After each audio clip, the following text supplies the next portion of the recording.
सत श्री अकाल, नमस्कार, आदाब। पंजाबी रेडियो और पंजाबी टीवी यूएसए देख और सुन रहे सभी साथियों का स्वागत है इस समय के विशेष program beyond the headlines with Mandeep Punia में। हर रोज की तरह इस प्रोग्राम में सीनियर पत्रकार मनदीप पूनिया जी का साथ होता है और देश विदेश के साथ जुड़ी हुई अहम खबरों पर होती है बातचीत। करते हैं सबसे पहले प्रोग्राम में पूनिया जी का स्वागत, फिर अहम खबरों पे चर्चा करेंगे। स्वागत है पूनिया जी। जी नमस्कार, सत श्री अकाल, आदाब गुरप्रीत। नमस्कार, सत श्री अकाल, आदाब। रुख खबरों का करते हैं। कल बहुत बड़ा दिन था भारत के लिए, क्योंकि 5 अलग-अलग जगहों पर कल रिजल्ट आया। उसमें से सबसे ज्यादा नजर अगर कहीं टिकी हुई थी वो था पश्चिम बंगाल। पश्चिम बंगाल में खेला हो गया, ममता बनर्जी को हार का सामना करना पड़ा। लेकिन उसके बाद सब उड़ीक रहे थे कि कैसे स्वीकार करती है ममता बनर्जी इस हार को, या फिर उनका क्या तर्क है। इस सारे पर अब उनका बयान जो सामने आया है वो सोचने पे मजबूर कर रहा है कि क्या आगे होने वाला है वेस्ट बंगाल में।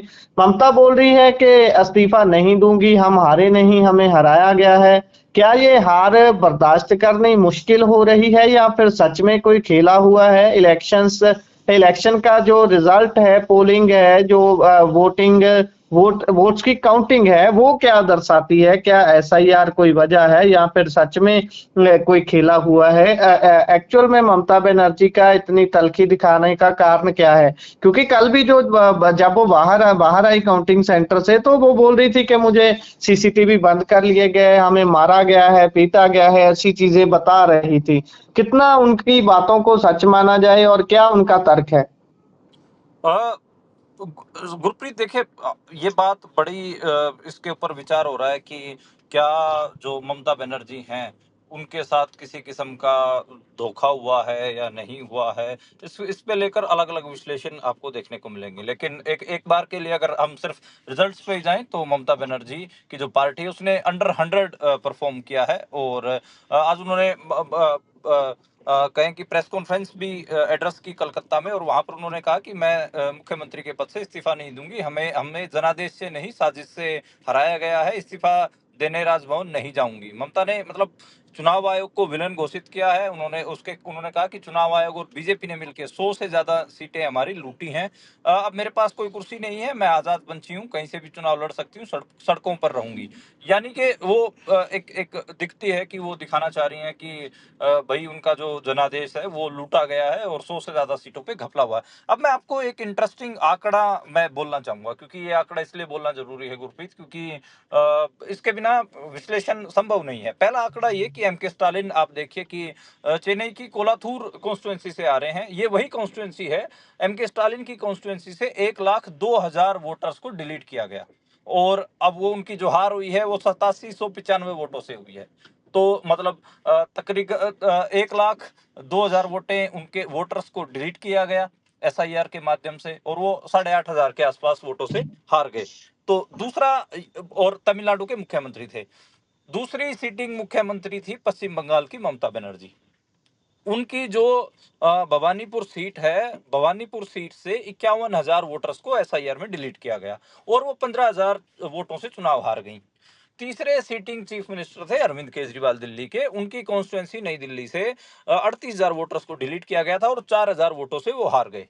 अब एसआईआर के ऊपर जो ठिकरा फोड़ा जा रहा है, चुनाव आयोग को बीजेपी की बी टीम कहा जा रहा है, वो इसी आधार के ऊपर कहा जा रहा है कि कहीं ना कहीं जो ये सूबे के मुख्यमंत्री थे, तीन जगह चुनाव हुए, तीनों जगह पे जो सिटिंग चीफ मिनिस्टर थे उनको हराया गया, और उनमें उनकी कॉन्स्टिट्युएंसीज पे एक बड़े नंबर में, एक साइजेबल जो चंक है वो वोटर्स का डिलीट किया गया।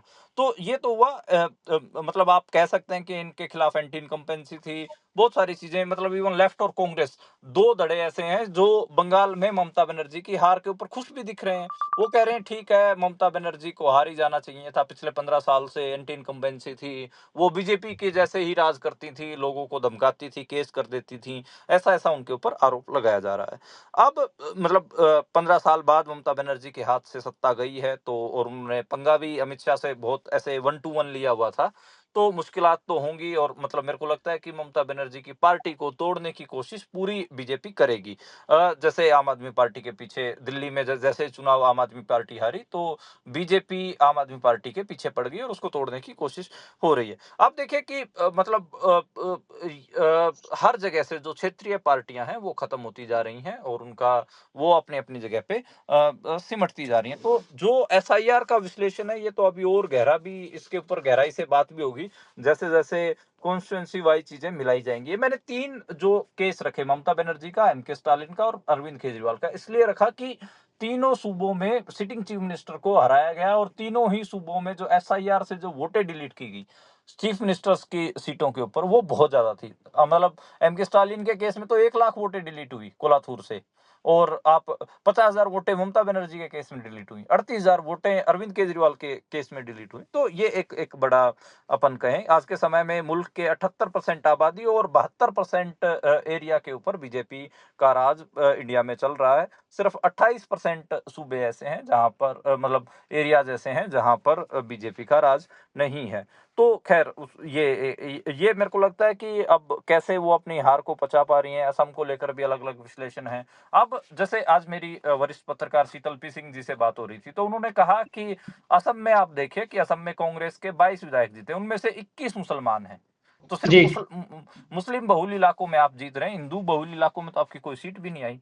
तो ममता बनर्जी के बारे में उन्होंने यही विश्लेषण किया कि आप मतलब बीजेपी ने वहां पे इतना पोलराइजेशन किया कि आप सिर्फ उन सीटों पे जीते हैं जिन पे मुस्लिमों की जो साइजेबल नंबर पे वोटर्स हैं। आपको मुस्लिमों जी में तो वोट दिया, बाकी हिंदू सेक्शंस ने वोट ही नहीं दिया। तो ये मतलब जो मेजोरिटी है, मेजोरिटी एक खाना चुन रही है, मेजोरिटी पोलराइज हो रही है, और वो जो दूसरी विपक्ष की पार्टियां हैं उनको कहीं ना कहीं मुस्लिम पार्टी घोषित भी कर रही है। तो ये भी एक सच्चाई है, मतलब ये भी एक दिखता है। मतलब इसका अलग किस्म से विश्लेषण इसका किया जा सकता है कि इसके क्या कारण हैं, कौन कौन सी वजह मेजोरिटेरियनिज्म की तरफ लेकर जा रही हैं, और जो बहुसंख्यकवाद है, जो मेजोरिटेरियनिज्म है, उसके खतरे क्या हैं, इसके ऊपर अलग से कभी बात। लेकिन आज सिर्फ चुनाव के ऊपर बात करें तो तीनों सूबों के सिटिंग चीफ मिनिस्टर्स की हार को लेकर काफी लोग बात कर रहे हैं। जी। और अगर इससे आगे बढ़े तो बात इंडिगो फ्लाइट की करते हैं। इंडिगो फ्लाइट में एक पावर बैंक ब्लास्ट हो गया और उसमें 5 पैसेंजर घायल हो गए हैं। बैग में रखा हुआ था ये पावर बैंक जो है।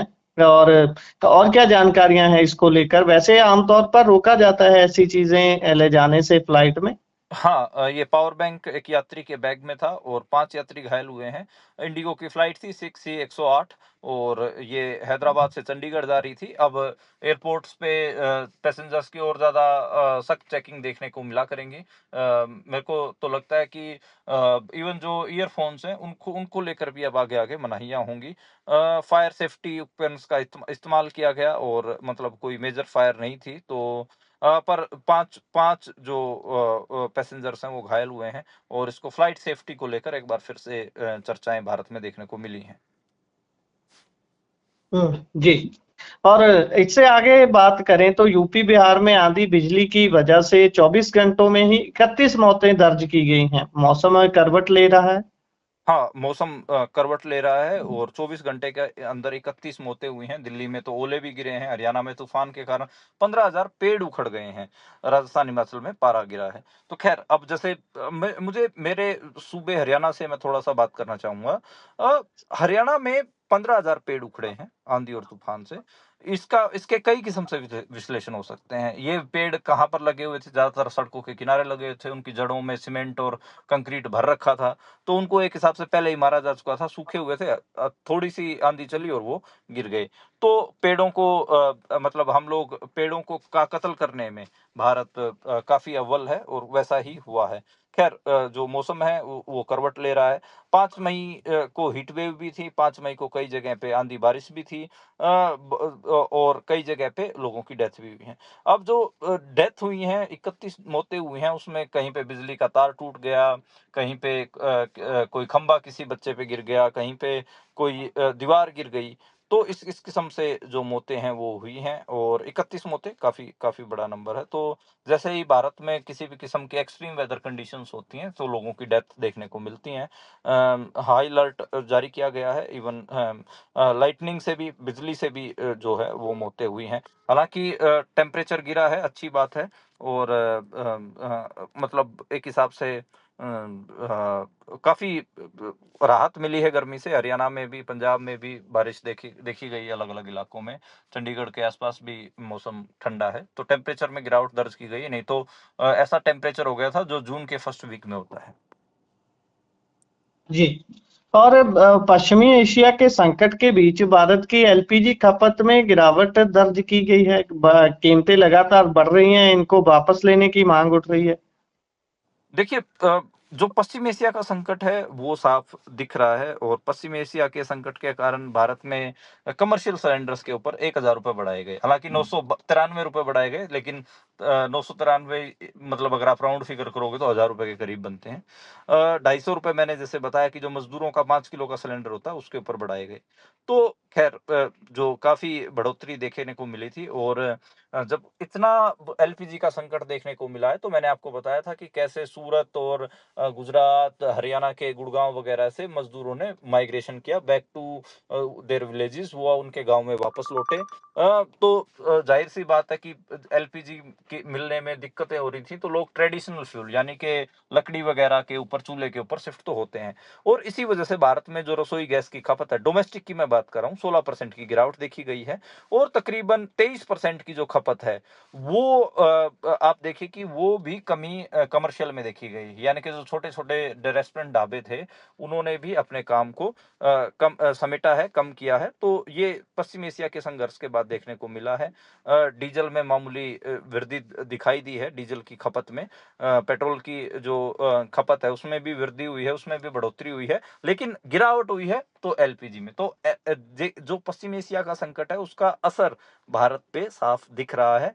और आप देखिए कि जो रेस्टोरेंट और होटल्स के फूड चेन्स के मालिकान हैं, उन्होंने भी इसको लेकर बहुत सारे बयान दिए हैं, बताए हैं कि कैसे उनकी जो इंडस्ट्री है वो इस जो ये सिलेंडर महंगा किया गया है, कमर्शियल सिलेंडर, उसके कारण संकट में है। उनको खाने के दाम बढ़ाने पड़ रहे हैं, अपने फूड आइटम्स के दाम बढ़ाने पड़ रहे हैं।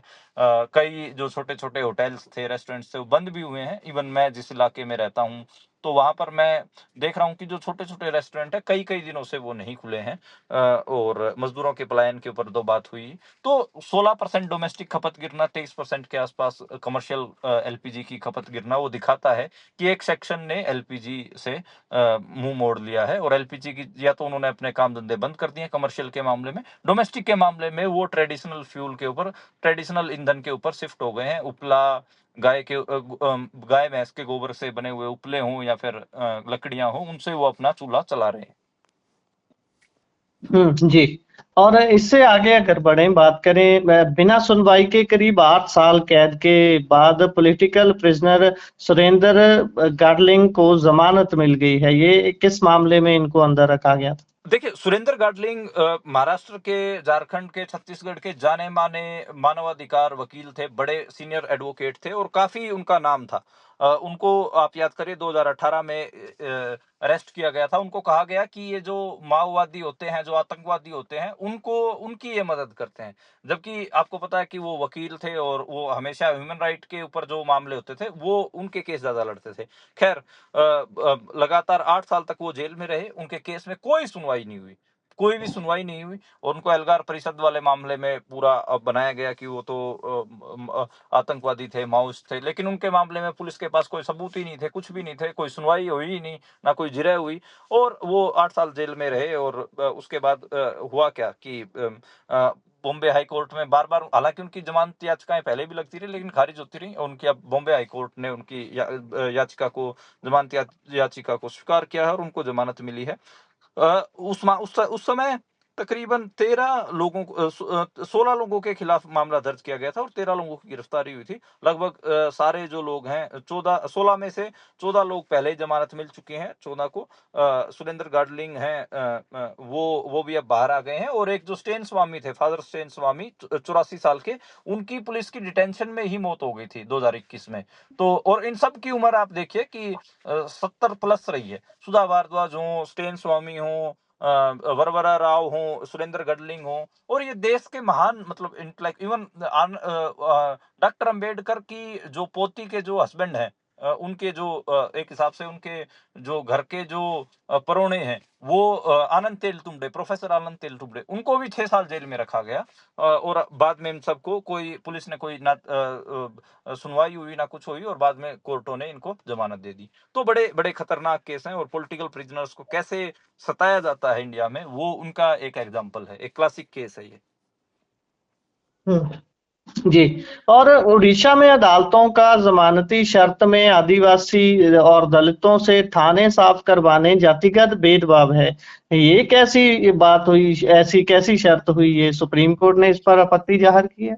देखिए, उड़ीसा में ये बड़ा अजीब लगा कि जो लोअर कोर्ट्स हैं उड़ीसा के, वो आदिवासी या दलित समुदाय के जो लोग होते हैं, उनको जमानत देते हुए वो इस किस्म की जमानत की शर्त लगाते हैं कि आप थानों की सफाई जाकर करेंगे, आप जो पुलिस के थाने हैं।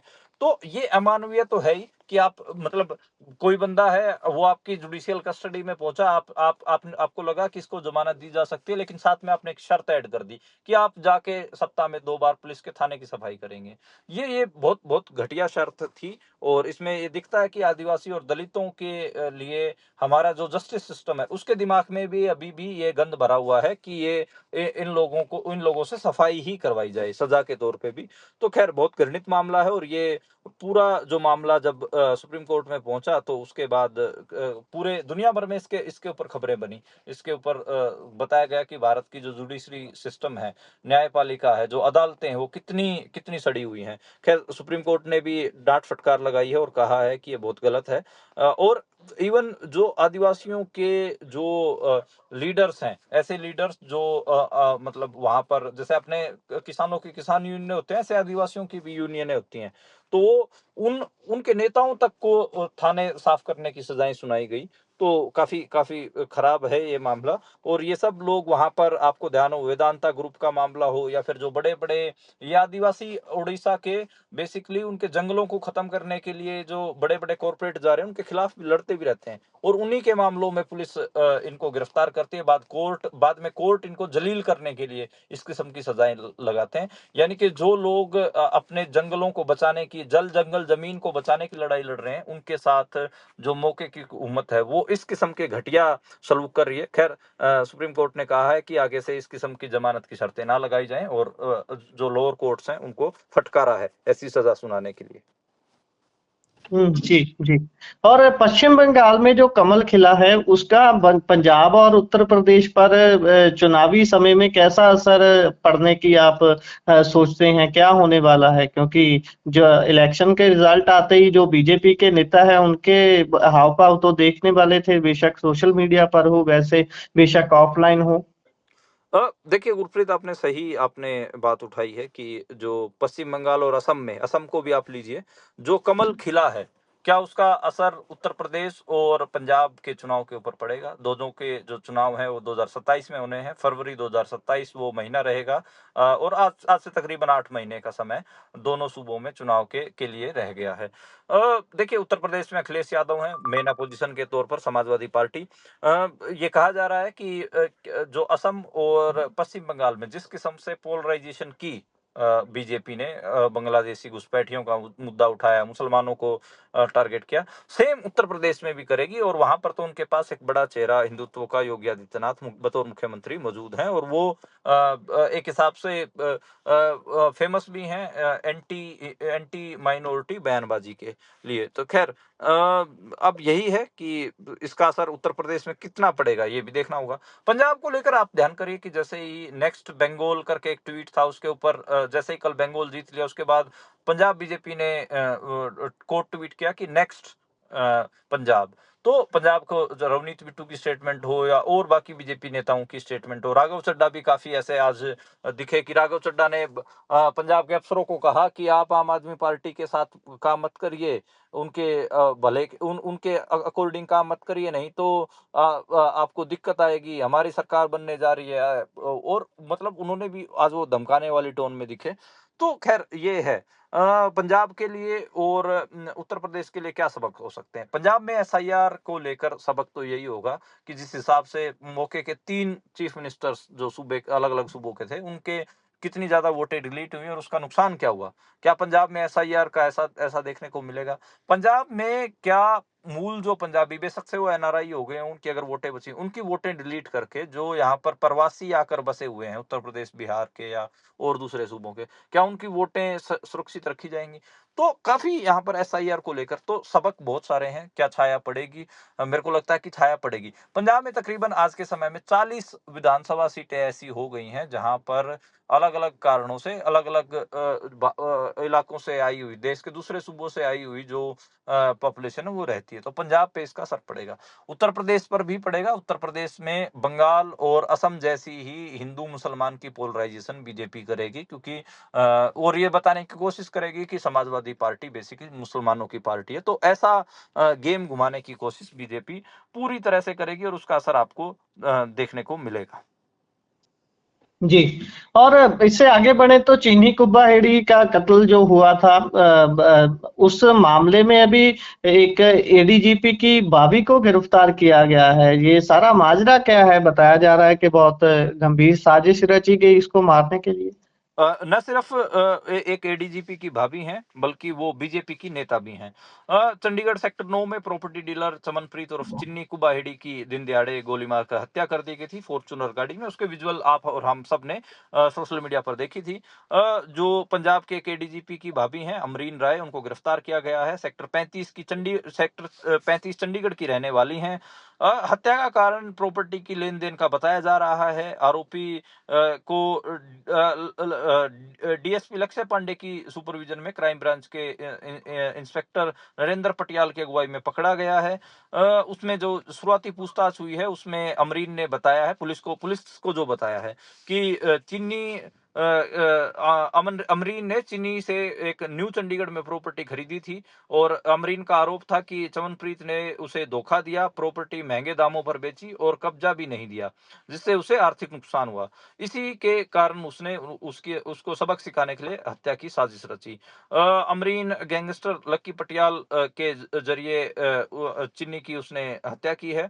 और जो मोहाली के गांव कैम्बाला में प्रॉपर्टी डीलर हर्षप्रीत के का भी इसमें जिक्र आ रहा है। और बताया जा रहा है कि एक बड़ा अमाउंट अमरीन ने उसकी चीनी की हत्या के लिए करवाया गया है।